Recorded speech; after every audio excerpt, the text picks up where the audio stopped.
स्वागत है आप सभी का एक नई ट्रैवल वीडियो में। ये फुटेज थोड़ी पुरानी है। ये यात्रा हमने की थी वर्ष 2021 के जुलाई माह में। उस समय कोविड का समय चल रहा था और उस समय मैं पुराना गोप्रो यूज़ करता था, जिसकी वजह से फुटेज की क्लैरिटी इस पर्टिकुलर वीडियो में थोड़ी इन्फीरियर है। अभी ये फुटेज मेरे हाथ लगी तो मैंने इसे एडिट किया है और एडिट करके अब अपलोड कर रहा हूँ। इस वीडियो में हम आपको लेकर के चल रहे हैं उत्तराखंड के चमोली जिले में स्थित वैली ऑफ फ्लावर यानी फूलों की घाटी के सुंदर से ट्रैक पर। बस्ती से हमने अपनी यात्रा शुरू करी है रात के करीब 9 बजे। लखनऊ बरेली होते हुए कल सुबह ऋषिकेश पहुंचने का प्लान है और देखते हैं ऋषिकेश में थोड़ा समय बिता करके फिर वहां से आगे हम जोशीमठ और ट्रैक के बेस कैंप तक जाएंगे। मुझे विश्वास है कि वैली ऑफ फ्लावर की इतनी डिटेल्ड वीडियो शायद आपने YouTube पर नहीं देखी होगी। आशा करता हूँ आपको भी इस वीडियो को देख करके आनंद आएगा। बिना देर किए पहुँचते हैं उत्तराखंड।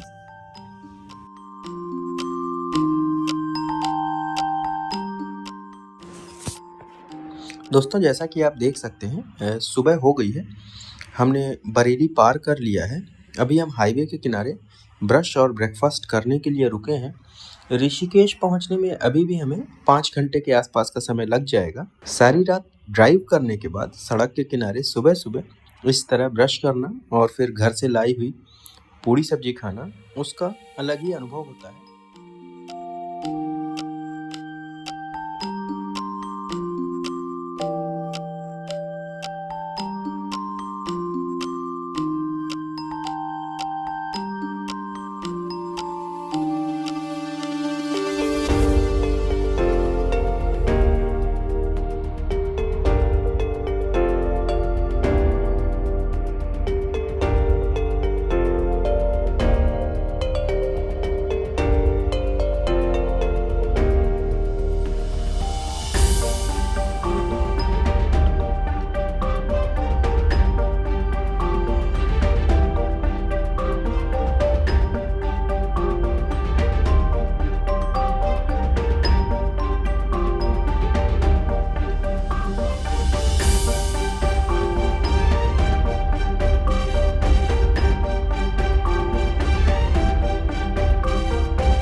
दोस्तों, अभी हम हरिद्वार पहुंच गए हैं। सुबह के करीब 11 बज गए हैं।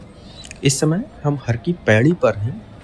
हर की पैड़ी वही स्थान है जहां ऐसा माना जाता है कि माँ गंगा पहाड़ों से उतरकर मैदान में प्रवेश करती हैं।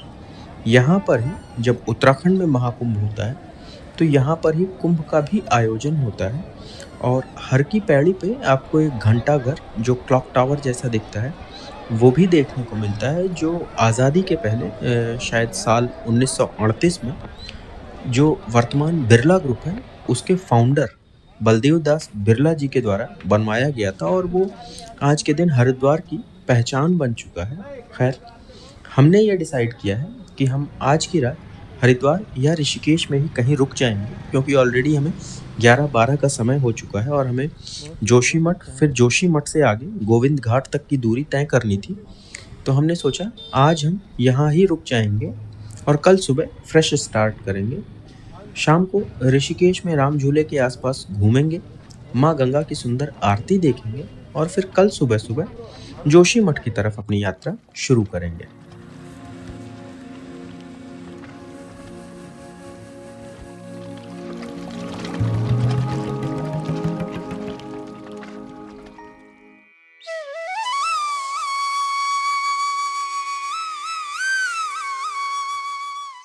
Good morning from Rishikesh. आज हमारी वैली ऑफ फ्लावर यात्रा का दूसरा दिन है। हमने सुबह सुबह ही ऋषिकेश के अपने होटल से चेकआउट कर दिया है। आज का जो हमारा टारगेट है वो जोशीमठ या जोशीमठ के आगे जो ट्रैक का एक्चुअल बेस कैंप है गोविंद घाट, वहाँ तक पहुँचने का करीब 290 या 300 किलोमीटर्स की जर्नी है। रास्ते अच्छे बने हुए हैं, तो आज हम कोशिश करेंगे कि शाम तक गोविंद घाट पहुँच जाएं और कल सुबह अपनी ट्रैक स्टार्ट करें। गोविंद घाट एक छोटा सा गांव कह लीजिए या कस्बा कह लीजिए, उस तरह की बसावट है जो जोशीमठ से बद्रीनाथ धाम के मुख्य मार्ग पर पड़ता है और यहीं से वैली ऑफ फ्लावर तथा सिखों का जो पवित्र स्थल है श्री हेमकुंड साहिब, वहाँ की पैदल यात्रा शुरू होती है। ऋषिकेश के अपने होटल से करीब 70 किलोमीटर की दूरी तय करके हम फिलहाल पहुँच गए हैं देवप्रयाग में। यहाँ आपको सड़क के किनारे ब्रेकफास्ट वगैरह करने के काफ़ी सारे ऑप्शन मिल जाते हैं और हम जब भी सुबह ऋषिकेश से स्टार्ट करते हैं तो प्रायः यहाँ ही ब्रेकफास्ट करके फिर आगे बढ़ते हैं। देवप्रयाग वह स्थान है जहाँ अलकनंदा तथा भागीरथी नदी का संगम होता है और आधिकारिक रूप से माँ गंगा की एक समेकित धारा उत्पन्न होती है। इस सुंदर संगम को आप गाड़ी रोककर सड़क से यानी ऊपर खड़े होकर के नीचे संगम होता हुआ वह भी देख सकते हैं। दोनों धाराओं का कलर बिल्कुल स्पष्ट अलग आपको दिखाई पड़ता है, बड़ा मनोरम दृश्य होता है। और यदि समय हो आपके पास तो नीचे जहाँ पर यह संगम हो रहा है वहाँ पर घाट भी बना हुआ है, वहाँ पर जाकर के आप स्नान कर सकते हैं।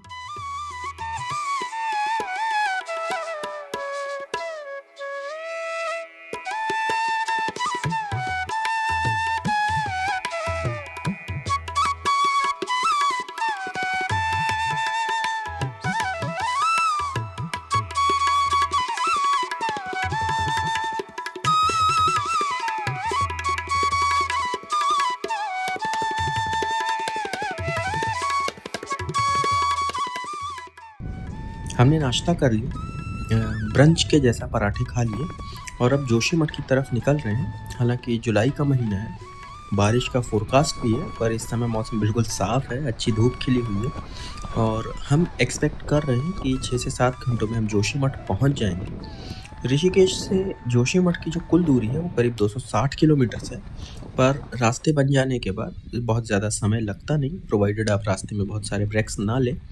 अभी हम जोशीमठ से आगे भी जाने वाले हैं, गोविंद घाट तक हमें ट्रैवल करना है। तो चलिए अब यहाँ से निकलते हैं, आपको सुंदर रास्तों से लेकर के पहुँचते हैं जोशीमठ और जोशीमठ से फिर गोविंद घाट।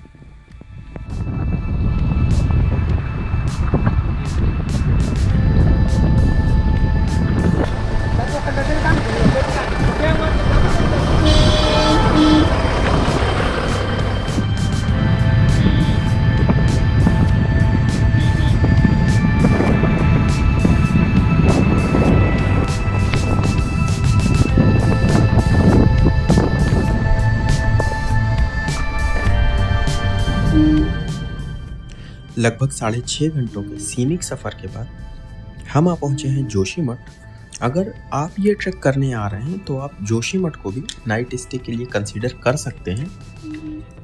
बड़ा कस्बा है, रहने के काफ़ी सारे विकल्प हैं, पर हमने ये डिसाइड किया है क्योंकि ज़्यादा टूरिस्ट हैं नहीं और अभी काफ़ी डे लाइट बची हुई है हमारे पास, तो हम नाइट स्टे करेंगे गोविंद घाट में, जो कि एक्चुअल बेस कैंप और जोशीमठ से करीब 15-20 किलोमीटर की दूरी है। तो rather than covering this distance in the morning, हम इस समय सीधे गोविंद घाट जा रहे हैं।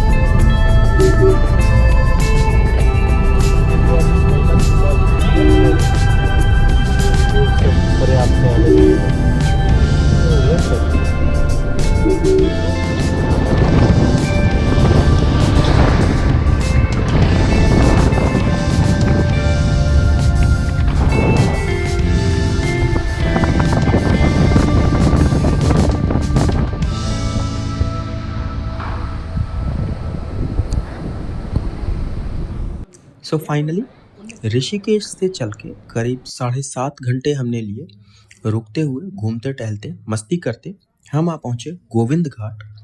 अब आज की रात हम यहाँ अपने होम स्टे में बिताएंगे। ये सामने जो आपको रास्ता दिख रहा है, ये जोशीमठ बद्रीनाथ मुख्य मार्ग है, हाईवे है। और ये हमारा कमरा है, जो होम स्टे हमने लिया है उसकी डिटेल्स मैं डिस्क्रिप्शन बॉक्स में डाल दूंगा। बिल्कुल मेन हाईवे जो है, जो जोशीमठ को बद्रीनाथ से कनेक्ट करता है, ठीक उसी हाईवे पे हमारा ये होम स्टे है। कमरे में सामान वगैरह सेटल करके अभी हम सड़क से नीचे की तरफ आ गए हैं।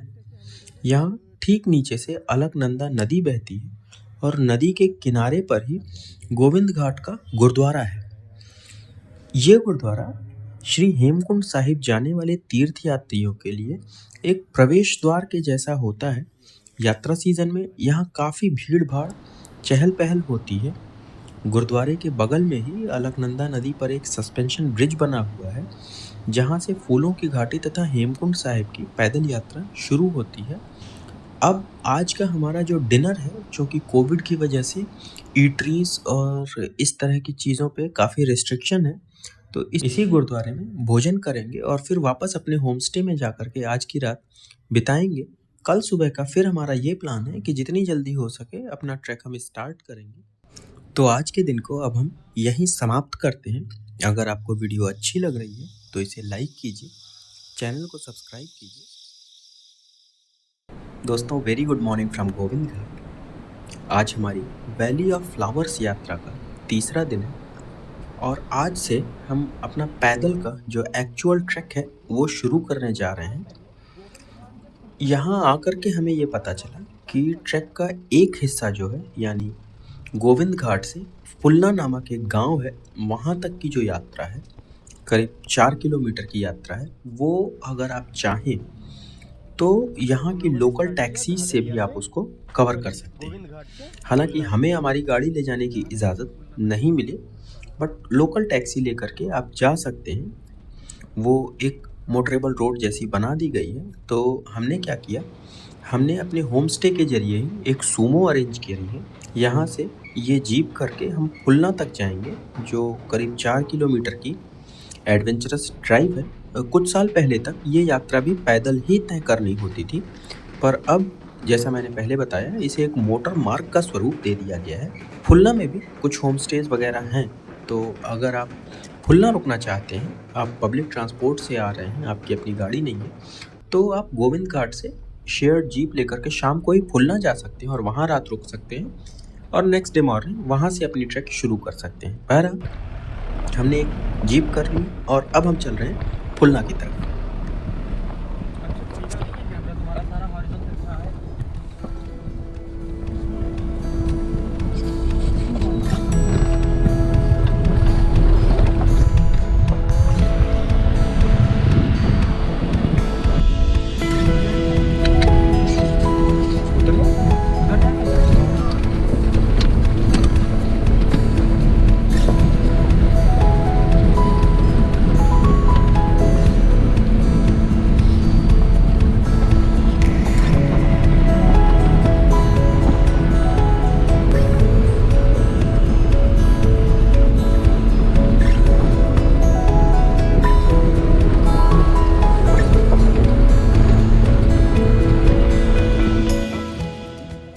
जैसा कि आपने देखा, एक एडवेंचरस और मज़ेदार सफ़र पूरा करके हम इस समय आ पहुँचे हैं फुलना गांव। यहाँ पर वो जो मोटर मार्ग है वो समाप्त होता है और यहाँ से पैदल यात्रा शुरू होती है।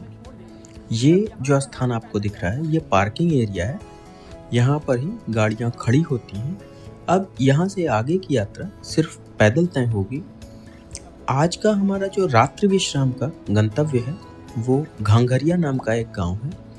घांघरिया की यहाँ से पैदल दूरी जो है वो 9 किलोमीटर के आसपास है। मौसम आज भी बिल्कुल साफ है, चटक धूप खिली हुई है। चलिए धीरे धीरे बढ़ते हैं फूलों की घाटी के इस अद्भुत पैदल सफर पर।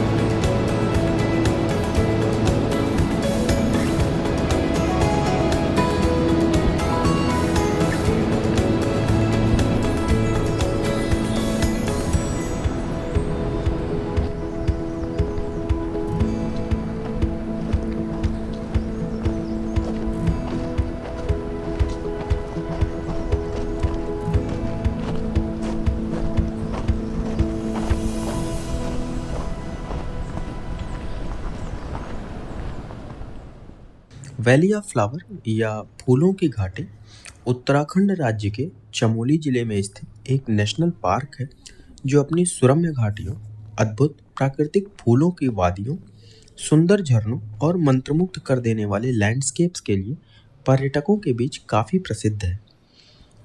परंतु यहाँ तक पहुँचने के लिए आपको एक तरफ से करीब 16 किलोमीटर की थोड़ी डिमांडिंग सी एक ट्रैक पूरी करनी होती है। अमूमन लोग 3 दिनों में ये पूरा ट्रैक कंप्लीट करते हैं। पहले दिन नीचे गोविंद घाट से घांघरिया तक आते हैं। अगले दिन घांघरिया से वैली तक जाते हैं, वैली को एक्सप्लोर करते हैं और वापस घांघरिया आ जाते हैं। घांघरिया आप समझ सकते हैं एक छोटा सा गांव है जो यात्रा मार्ग पर पड़ता है। कुछ होटल्स हैं, होम स्टेज हैं, खाने के स्थान हैं और घांघरिया को ही लोग बेस कैंप बनाते हैं क्योंकि घांघरिया से ही आप वैली ऑफ फ्लावर्स और हेमकुंड साहिब दोनों प्लेसेस को एक्सप्लोर करते हैं। तो वापस आप चाहे वैली ऑफ फ्लावर्स जाएं या हेमकुंड साहिब जाएं, लौट करके आप घांघरिया ही आते हैं। फिर आप घांघरिया में नाइट स्टे करते हैं और नेक्स्ट डे आप घांघरिया से वापस गोविंद घाट और गोविंद घाट से फिर ऋषिकेश, जोशीमठ, जहाँ भी आपको जाना है वहाँ आप जाते हैं। अब अगर आप सिर्फ वैली ऑफ फ्लावर्स जा रहे हैं तो 3 दिनों में आप ये ट्रैक एटलीस्ट कंप्लीट कर सकते हैं। बट अगर आप हेमकुंड साहिब को भी अपनी आइटनरी में जोड़ते हैं, उस स्थान को भी कवर करना चाहते हैं, तो घांघरिया में एक दिन आपको और रुकना होगा। यानी कि आप वैली ऑफ फ्लावर्स से आएंगे, घांघरिया रुकेंगे, अगले दिन फिर आप घांघरिया से उठेंगे, हेमकुंड साहिब जाएंगे और वापस घांघरिया आएंगे। सो ओवरऑल आपकी जो ट्रिप होगी उसमें एक दिन आपका बढ़ जाएगा। आप घांघरिया से अप डाउन करके कवर कर सकते हैं हेमकुंड साहिब को भी और फिर नेक्स्ट डे आप घांघरिया से नीचे उतर सकते हैं। यानी आपकी टोटल जर्नी जो होगी वो करीब करीब 4 दिनों की हो जाएगी।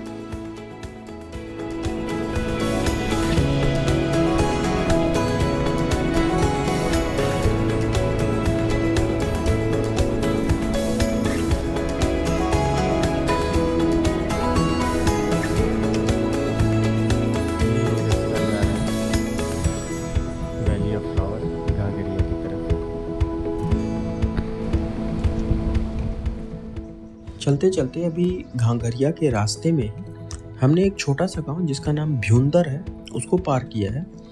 मैं इस स्थान के बारे में आपको क्यों बता रहा हूँ कि यहाँ पे आपको पीने का पानी मिल जाता है। तो बहुत सारे ऐसे ट्रैक्स होते हैं जहाँ पर पीने के पानी की उपलब्धता नहीं रहती है। हालांकि इस ट्रैक पे वैसी सिचुएशन नहीं है। अगर आप अपने साथ पानी कैरी कर रहे हैं अच्छी बात है, अदरवाइज़ भ्युंदर या एक आध स्थान हमें और ऐसे मिले जहां आपको प्राकृतिक पानी का स्रोत मिल जाएगा और अच्छी गुणवत्ता का पीने योग्य पानी आप अपनी बोतलों में भर सकते हैं। करीब 3500 मीटर के एवरेज एल्टीट्यूड पर स्थित इस फूलों की घाटी की भी खोज एक संयोग से हुई थी। वर्ष 1931 में 3 अंग्रेज गढ़वाल की जो दूसरी सबसे ऊंची चोटी है, जिसको आज के दिन माउंट कमेत के नाम से जाना जाता है, उसकी क्लाइंबिंग के लिए 3 अंग्रेज गए हुए थे और सक्सेसफुल असेंट के बाद वो वापस लौट रहे थे और लौटते समय वो रास्ता भटक के वो एक वैली में पहुंचे थे। उस समय उस वैली में बहुत सारे फूल खिले हुए थे। वो वैली यही फूलों की घाटी थी और उन्होंने ही इसका नाम वैली ऑफ फ्लावर्स रखा था। जो यहाँ पे फूल खिले हुए थे उनको देख करके वो काफ़ी चकित हुए थे और इसका नाम ही उन्होंने वैली ऑफ फ्लावर्स रख दिया था। उस प्रकार से ये घाटी दुनिया की नज़र में आई थी। बाद में एक ब्रिटिश बॉटनिस्ट थे, वे भी यहाँ आई थी, वो फीमेल थी, वे भी यहाँ आई थी यहाँ के वनस्पतियों पर अध्ययन करने के उद्देश्य से। हालांकि एक पथरीले रॉक स्लोप से फिसल करके बाद में उनकी डेथ हो गई थी और उनका एक छोटा सा मेमोरियल भी यहाँ पर बनाया गया है। यह स्थान अपनी विविध वनस्पतियों और वन्य जीवों के लिए भी बहुत प्रसिद्ध है। ये वैली और जो नंदा देवी नेशनल पार्क है, दोनों मिलकर combinedly Nanda Devi biosphere reserve बनाते हैं, जो यूनेस्को की विश्व धरोहरों की सूची में भी शामिल है। इस बात से आप इस स्थान के भौगोलिक और पर्यावरण के दृष्टिकोण से जो इसका महत्व है उसका अंदाज लगा सकते हैं। एक महत्वपूर्ण बात यह भी है कि वैली के अंदर पर्यटकों को रात में कैंप करने की हरगिज अनुमति नहीं होती है और किसी भी हालत में उन्हें एक कट ऑफ टाइम दिया जाता है वन विभाग के द्वारा। उस कट ऑफ टाइम में वैली से चेकआउट करना होता है और जो फॉरेस्ट डिपार्टमेंट की चौकी है वहाँ पर रिपोर्ट करना होता है। आप घाटी के अंदर रुक नहीं सकते, पर्यावरण को कोई नुकसान नहीं पहुँचा सकते। बहुत थोड़े समय के लिए ये वैली खोली भी जाती है क्योंकि इस पूरे एरिया का जो डेलिकेट बैलेंस है उसमें इस वैली का काफ़ी कंट्रीब्यूशन होता है। इसलिए गवर्नमेंट इसको कितना ओपन करना है टूरिज्म के लिए उस पर बहुत चेक रखती है, जो कहीं ना कहीं एक अच्छी बात भी है कि टूरिस्ट मूवमेंट्स को उतना ही रखा जाता है जिससे इस पूरे इकोसिस्टम को कोई नुकसान ना हो।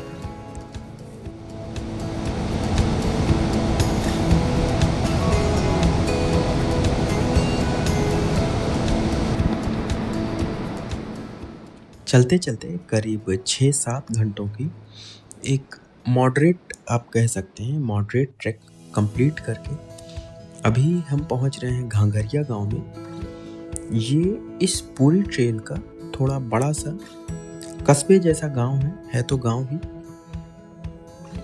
वैली ऑफ फ्लावर और हेमकुंड साहिब जाने वाले ट्रेकर्स के लिए ये बेस कैंप के जैसा यूज होता है।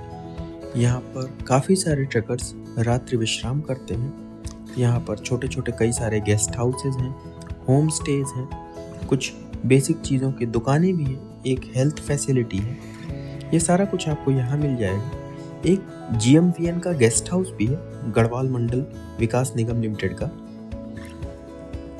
मज़े की बात यह है कि जब हमने ये यात्रा की थी तो यहाँ का जो GMVN था वो गवर्नमेंट की वेबसाइट पे लिस्ट नहीं था, यानी कि आप यहाँ आ करके मैनुअली ही इसको बुक कर सकते थे। आज के दिन क्या सिचुएशन है मुझे नहीं पता, पर आप चेक कर लें।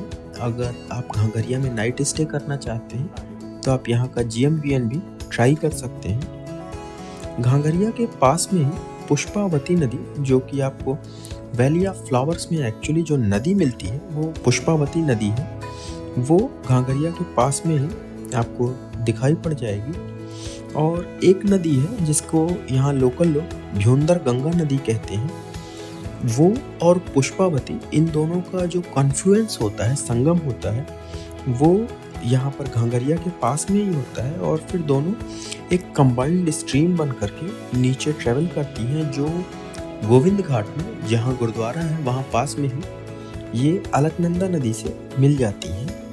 और सारे ट्रैक के दौरान जब आप गोविंद घाट से चलना शुरू करते हैं तो यही पुष्पावती और भ्योंदर के कॉन्फ्लुएंस से जो एक नदी बनती है, उसी नदी के साथ साथ आप ऊपर ट्रेवल करते हैं।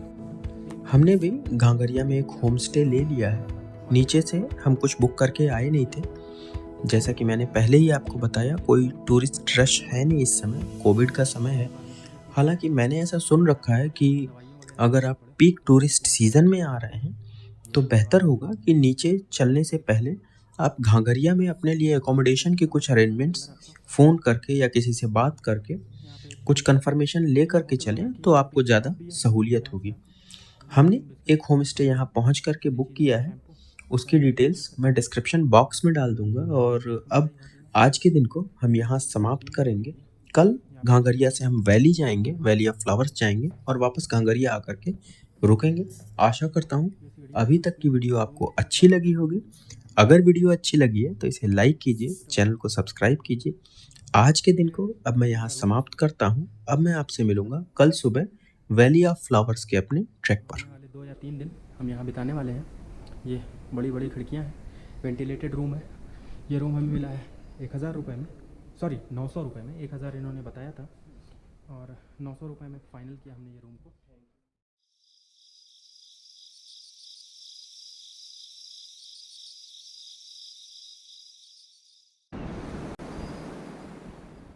दोस्तों गुड मॉर्निंग फ्रॉम घांगरिया। सुबह के 7 बज रहे हैं और हमने अपना ट्रैक धीरे धीरे शुरू कर दिया है। 5 किलोमीटर जैसा एक तरफ से ट्रैक होगा जो हमें वैली ऑफ फ्लावर्स के गेट तक लेकर के जाएगा। उसके बाद फिर करीब 2-2.5 किलोमीटर्स की जर्नी है जो वैली के अंदर आप वैली को एक्सप्लोर कर सकते हैं। आपके पास जितना समय है, जितना इंटरेस्ट है, जितनी ऊर्जा है, उसके अकॉर्डिंग आप वैली को एक्सप्लोर कर सकते हैं। फिर वापस हम लौट करके आज के दिन घांगरिया आ जाएंगे और आज का दिन घांगरिया में समाप्त करेंगे। तो चलिए बिना देर किए फाइनली आज हम वहाँ पहुँचते हैं जहाँ के लिए हमने अपनी ये यात्रा शुरू की थी। आशा है कि यात्रा का यह पार्ट जो है वो कल वाले से भी ज़्यादा बेहतर होगा।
इस समय मैं जहाँ खड़ा हूँ ये वन विभाग का आधिकारिक एंट्री गेट है और वैली ऑफ फ्लावर्स का प्रवेश वन विभाग की तरफ से यहाँ से ही आपको ऑथराइज किया जाता है कि आप वैली में एंटर कर रहे हैं। यहाँ आपको कुछ महत्वपूर्ण जानकारियाँ भी दी जाती हैं, रूट्स के बारे में बताया जाता है, किन रूट्स को आपको लेना है, किन्हें आपको अवॉइड करना है। वापस लौटने का जो कट ऑफ टाइम होता है वो भी आपको यहाँ बताया जाता है, क्योंकि जैसा मैंने पहले भी बताया आप वैली के अंदर कैंप नहीं कर सकते, तो एक सर्टेन टाइम पे आपको वहाँ से स्टार्ट कर देना होता है। दूसरी महत्वपूर्ण चीज़ जो है कि अगर आपके पास प्लास्टिक का कुछ, आपके पास चिप्स के पैकेट्स हैं या कोल्ड ड्रिंक हैं, जो भी ऐसी चीज़ें हैं जो प्लास्टिक की हैं, तो उनकी भी यहाँ पर काउंटिंग होती है और आपसे सर्टेन डिपॉजिट लिया जाता है। ये सुनिश्चित करने का एक प्रयास होता है कि आप अपना सारा प्लास्टिक वेस्ट वापस ले करके लौटेंगे। अगर उस काउंटिंग में से कुछ भी मिसिंग रहता है तो ये माना जाता है कि आपने वो चीज़ें वैली में अंदर कहीं छोड़ दी हैं और उसके लिए आपके ऊपर सर्टेन पेनल्टी इम्पोज की जाती है, जो कि एक अच्छा तरीका है लोगों में कॉन्शियसनेस इन्फ्यूज़ करने का कि हम अपने इकोसिस्टम को साफ सुथरा रखें। 4-4:30 बजे तो 2 बजे वहाँ से हमें निकल ही लेना है हर हालत में। मतलब यहाँ पे 4-4:30 तक आ जाए। और ये सर हनुमान चट्टी हम जा सकते हैं? ये ट्रैक नहीं पकड़ना, ये नहीं पकड़ना है। 7 दिन का ट्रैक है। 7 दिन का बिना लोकल गाइड का आप जा नहीं सकते। ग्लेशियर पॉइंट है इसमें। ठीक है, ठीक है, ठीक है। आप उसी को और ये आगे हम रिवर तक तो जा सकते हैं? रिवर तक जा सकते हैं, पर आपने टाइम से रिवर तक, हाँ, अगर टाइम से हम पहुँच जाए तो रिवर तक जा सकते हैं, वो सेफ है बिना गाइड के। ठीक है सर, थैंक यू। दोस्तों वो जो नीचे आपको दिख रहा है वो ग्लेशियल वैली है, जिस ग्लेशियल वैली के बारे में हमें फॉरेस्ट विभाग की जो चौकी थी वहाँ पर बताया गया था। तो ये है वो ग्लेशियल वैली। और अभी चूँकि जून का महीना है, ग्लेशियर ऑलमोस्ट मेल्ट हो चुका है। सर्दियों में ये जो वैली अभी सामने आपको दिख रही है, अभी मैं ग्लेशियर का पार्ट भी दिखाता हूँ आपको। ये नीचे तक बिल्कुल जमा हुआ सा रहता है। तो ये जो सामने वाइट पोर्शन आपको दिख रहा है, ये देखिए, ये जो है, क्यों? चलो ना भाई, चलो यार।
जो था वो क्रॉस कर लिया।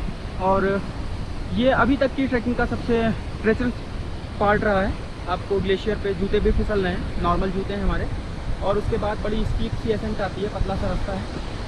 वीडियो में आपने देखा वो दूर जो आपको दिख रहा है वो भंगरिया गांव है, और वहाँ से ही हम आ रहे हैं और अभी यहाँ तक पहुँच गए हैं। अभी यहाँ से 2.5 किलोमीटर की यात्रा और बची है वैली ऑफ फ्लावर की। तो चलिए फिर धीरे धीरे आगे को बढ़ते हैं, देखते हैं आगे और भी मज़ेदार रास्ता मिलने वाला है, ऐसा लग रहा है।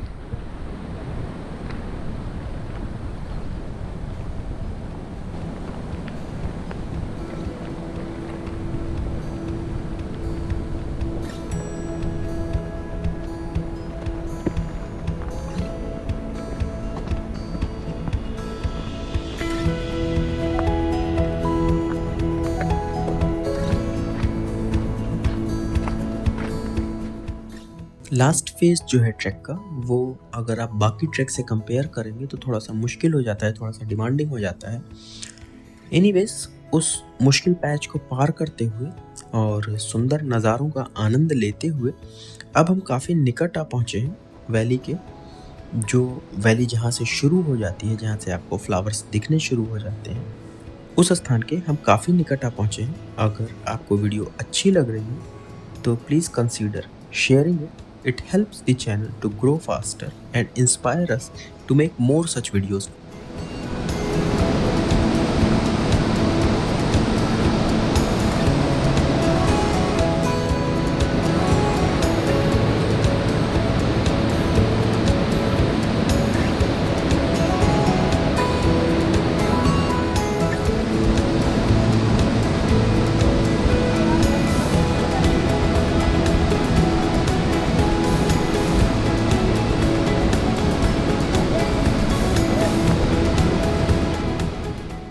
दोस्तों, जब आप घांघरिया से आगे बढ़ते हैं तो जो ट्रैक है वो और भी सुंदर होती जाती है, पर और भी चैलेंजिंग भी होती जाती है।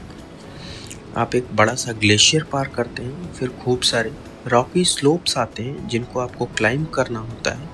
फिर पुष्पावती रिवर के ऊपर बने हुए एक बड़े प्राकृतिक सुंदर से झरने तक आप जाते हैं। झरने तक पहुंचने के लिए आप पहले नीचे उतरते चले जाते हैं, काफ़ी सीढ़ियाँ उतरते हैं। आप ऑलमोस्ट झरना जहाँ गिर रहा है ग्राउंड लेवल तक आप उतर जाते हैं।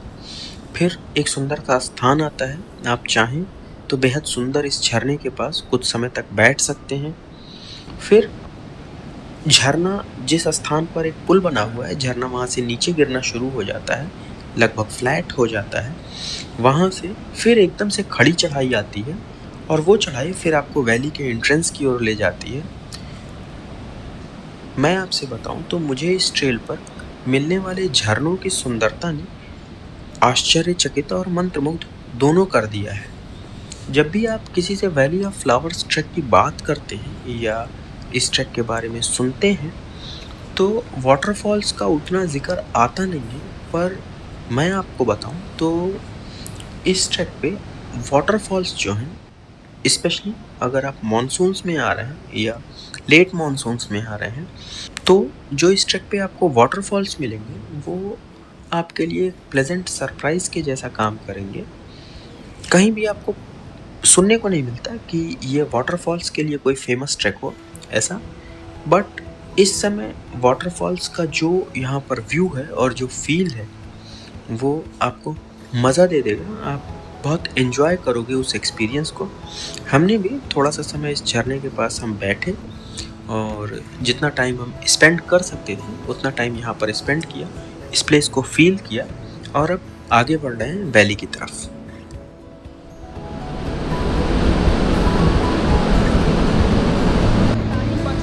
चलते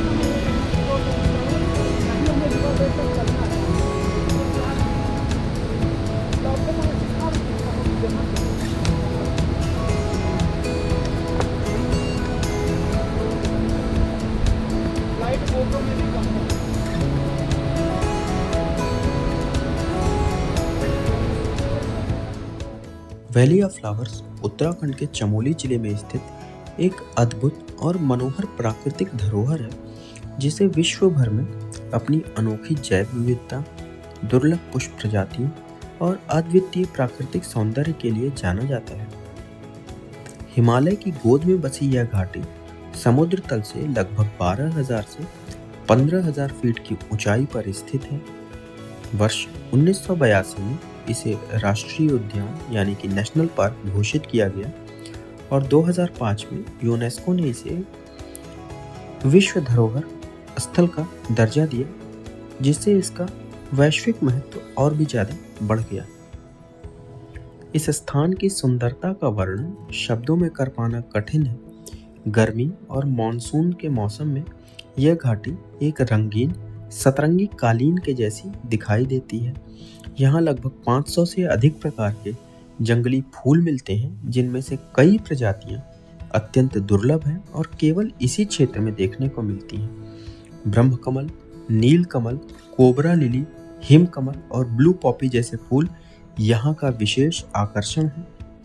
जब मानसून की फुहारें हिमालय की ढलानों को भिगोती हैं, तब घाटी में जीवन जाग उठता है और फूल अपने अपने रंगों में खिल उठते हैं। घाटी के बीच बहती छोटी छोटी नदियाँ, उन पर बने संकरे लकड़ी के पुल, धुंध से गिरी हिमालय की बर्फीली चोटियाँ, हरे भरे मैदान, चारों ओर फैली रंग बिरंगी फूलों की खुशबू, यह सब मिलकर इस घाटी को किसी स्वप्न लोक में बदल देते हैं। यहाँ की चमकती धूप, ताज़ी हवा और पक्षियों की मधुर ध्वनि प्रकृति प्रेमियों और फोटोग्राफरों के लिए किसी स्वर्ग का अनुभव लेकर के आती हैं। घाटी में हर ओर सुकून, शांति, प्राकृतिक ऊर्जा का एक अनोखा संगम महसूस होता है। वैली ऑफ फ्लावर्स न केवल अपने सौंदर्य के लिए प्रसिद्ध है, बल्कि इसका पारिस्थितिक और वैज्ञानिक महत्व भी हिमालयी इकोसिस्टम के लिए बहुत ज़रूरी है।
इतना धीरे चल रहा है वो, पता नहीं क्यों।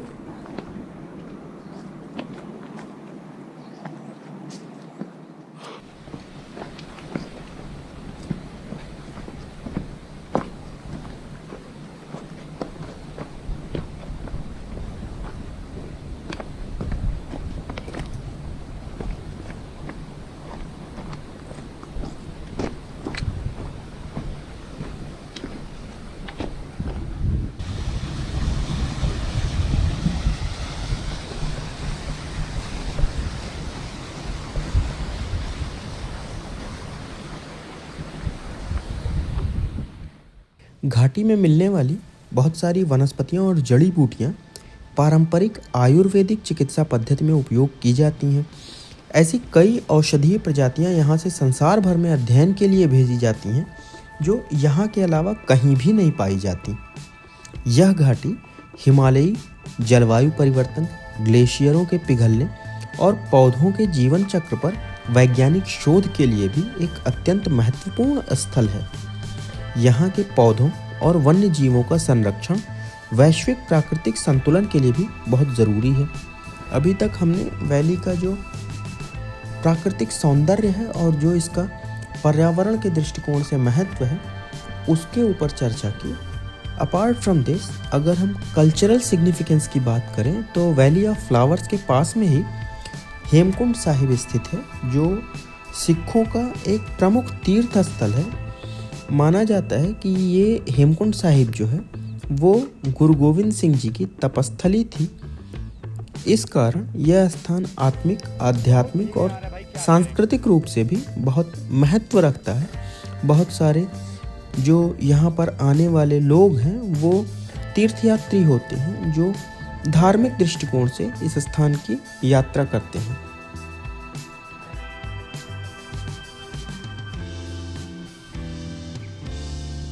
यहाँ पहुँचने के लिए करीब 16-17 किलोमीटर का ट्रैक करना होता है।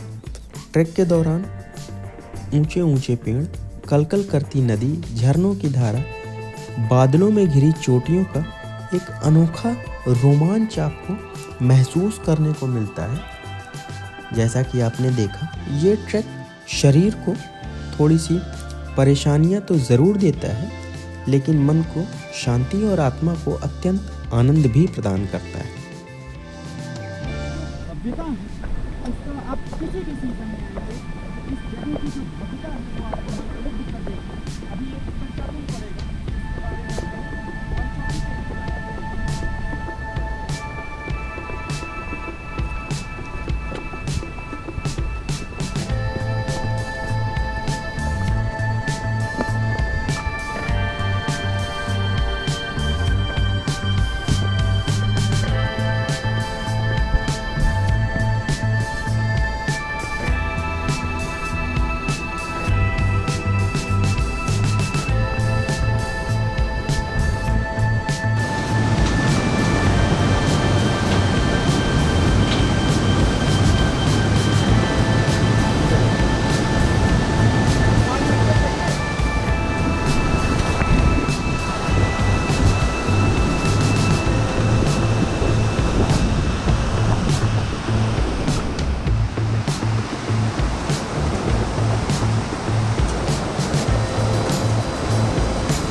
यह स्थान सिर्फ एक पर्यटन स्थल नहीं बल्कि प्रकृति का एक जीवंत मंदिर है।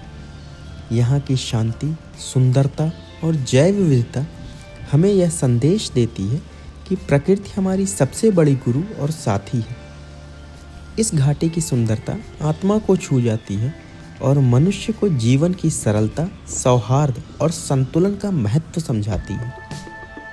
यह सचमुच धरती पर बसा एक स्वर्ग मालूम पड़ता है, जिसे हर प्रकृति प्रेमी को जीवन में कम से कम एक बार अवश्य देखना चाहिए।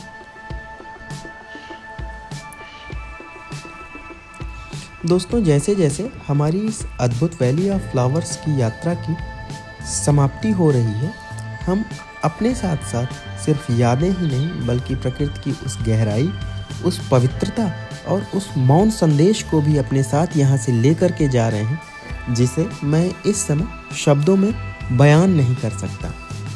यह घाटी सिर्फ फूलों का घर नहीं, उन रंगों का संसार है जिन्हें प्रकृति ने अपनी आत्मा से रचा है। यहाँ खिले फूल सिर्फ फूल नहीं बल्कि हर पंखुड़ी में जीवन की कोमल आशा, हर हवा के झोंके में शांति का संदेश और हर बहती धारा में समय की सौम्य कहानी छिपी हुई है। हमने यहाँ पहाड़ों की छाया में सुकून महसूस किया, बादलों को हाथों से सरकते देखा और उस शांति को सुना जिसे हम अक्सर रोज़मर्रा की ज़िंदगी की भीड़ में भूल जाते हैं। यह जगह हमें हमेशा यह सिखाती है कि प्रकृति के पास हमेशा समय है। वह जल्दीबाजी नहीं करती, वह धीरे धीरे खिलती है, बढ़ती है, संवरती है और हमें भी यही कहती है, ठहरो, सांस लो और महसूस करो। वैली ऑफ फ्लावर्स की हमारी यह यात्रा हमें याद दिलाती है कि पृथ्वी सिर्फ हमारी रहने की जगह नहीं बल्कि हमारी मातृभूमि है। इसे संजोना, इसकी रक्षा करना और इसके प्रति अपनी अपनी जिम्मेदारी निभाना वो हमारा कर्तव्य है। यहाँ से वापस जाते समय हम सिर्फ पर्यटक नहीं होते, हम प्रकृति के संरक्षण के अग्रदूत बनकर लौटते हैं। अगर आपके जीवन में कभी ऐसा पल आए जब मन भारी हो, विचार उलझ जाएं या दुनिया बहुत तेज लगने लगे, तो याद करना उस घाटी को जहाँ फूल बिना बोले मुस्कुराते हैं, जहाँ हवा बिना छुए छू जाती है और जहाँ आत्मा बिन प्रयास शांत हो जाती है। इस यात्रा में हमारे साथ चलने के लिए आप सभी का बहुत बहुत धन्यवाद। प्रकृति से यह जुड़ाव हमेशा आपके भीतर जीवित रहे और जब भी दिल कहे चलो फिर से वहीं चलते हैं, तो हिचकना मत। वैली ऑफ फ्लावर्स हमेशा आपका स्वागत करेगी अपने खुले आकाश और अनंत प्यार के साथ। धन्यवाद।